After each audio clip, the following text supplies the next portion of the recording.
Alright, welcome to another Forex Killers update. It's been a fair minute. I've been having some time off, enjoying doing some other things, but always keeping an eye on the weekly, etc. for Bitcoin and such. The SP, which I'll go over. So I'm really just going to cover these two at the moment because that's all I feel like doing. So as previously discussed with Bitcoin, we had to break through this supply zone. I spoke about this a lot during this phase and said that until we break through this, there's really no cause for getting overly bullish. So we've rejected now twice at this supply zone, also known as resistance. But if you want to sort of zone, sort of lock it down a bit more, there's the weekly resistances up there, and we tag that and put in a few wicks, indicating a lot of supply leftovers in this zone. So people selling their Bitcoin, and we subsequently sold off. Some other indicators, we've broken the weekly trend line here, which was we wanted to hold as a support to get that bullish retest and keep the trend going. So that's another bearish indicator. We also have the 200 weekly moving average, which we had an SR flip on it here, being resistance here, and then we flipped it to support through here, pushed off it, got that launch up, and subsequently have rolled over and broken down through it. So we've lost that as support. Let's go down to the 3-day. 3-day, again, a bit of a trend going, not massive, but that trend broken once again. RSI getting down to the lows on the 3-day. We can go down further, obviously, but once we hit that March 2020 low with the RSI on the 3-day, you could look for a bounce, and that might coincide with that range high, which would also look to hold some support through the top of this range once again. Maybe take out these lows here. We had that go away. We had that consolidation pattern through here, bull flag or that big WXY, whatever you want to call it. But we had that correction through here, came up, and we've come down. Overall, you could easily get an ABC out of this, right? 3, and then 5. If we chuck the fibs on that, not that it really matters, but it shows you how long since I've done this. Where are the fibs at? There we go, trend fib extension. I'm just going to do this roughly, guys. I'm not really worried. 1618. So yeah, just an easy flat ABC right there. A, B, and C. 1, 2, 3, fourth wave. If I'm just going to draw it, just to make it a bit clearer for those that are unaware, you can see the ABC I've got in here. Right, you got another 3 here, and then 1, 2, all that's 3 with an extended 5th in the 3rd. You got this as a big 4th wave, and there's your 5th wave. All right, and that's done. All right, and it just goes along with a lot of the other bearish indicators, right? So you just got to, as much as you want to be bullish or think the sentiment for bullishness, you're really just best off just following the chart.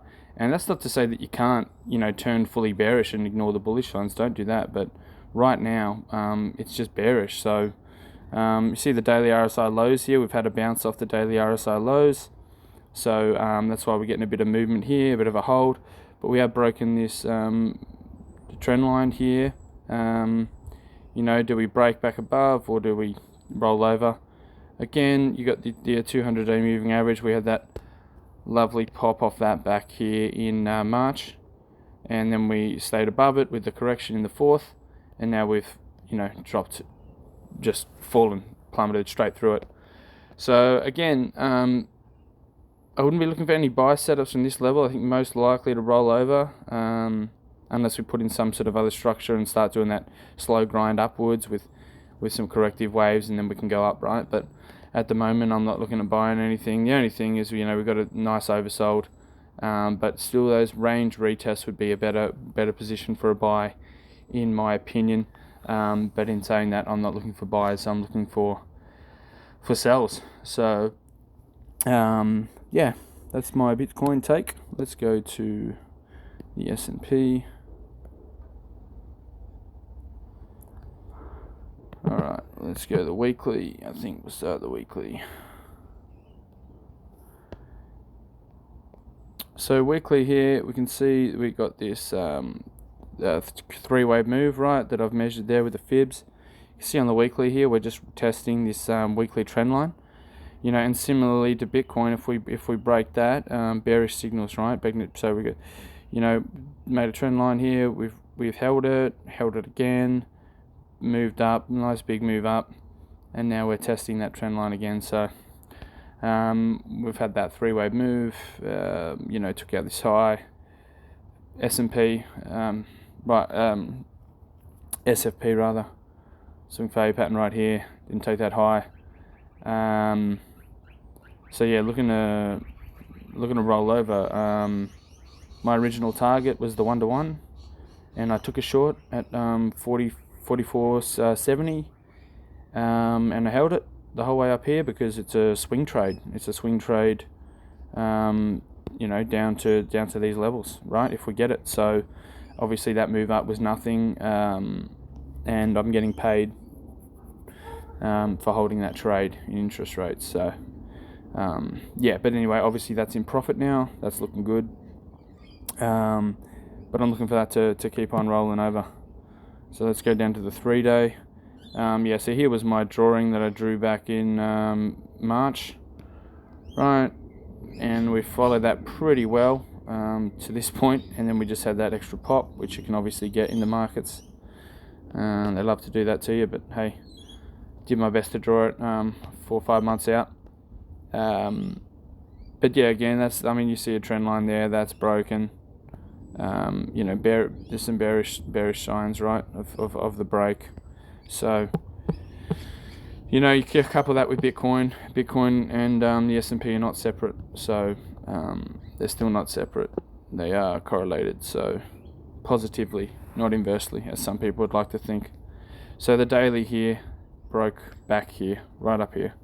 RSI giving you a nice leading indicator on when to get out, right? So let's have a look at the exact candle just to show you guys how much help this RSI can be. So yeah, right here, it obviously it looks like it might have gapped down. I don't know if that was over a weekend or not. Just, again, I haven't been watching, but sort of gapped down, came back up, and filled it, and then obviously you know, closed down a bit, and then just gone on down from there. But yeah, it was that open, so it was above the trend line, that open, and that daily, the close below. So there's your initial sign just to get out. If you had ridden it up in a long, that's your, I mean, just a clear indicator to get out. Considering obviously other factors, where it is on the chart and all sorts of things, right? But definitely a good indicator.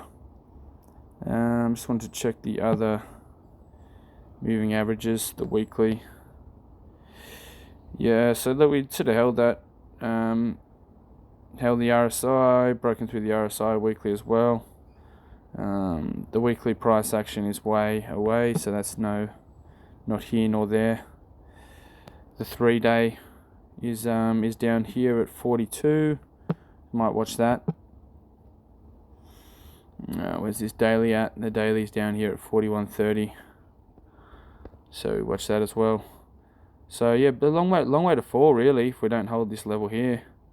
So you know, we've got a bit of support through here, but if we break this at a level 43.20, a bit of a ways down, right, down to this 41.50 area. So yeah, looking good on that short. Anyway, that's about it. That's all I want to cover. So cheers guys, shank that like.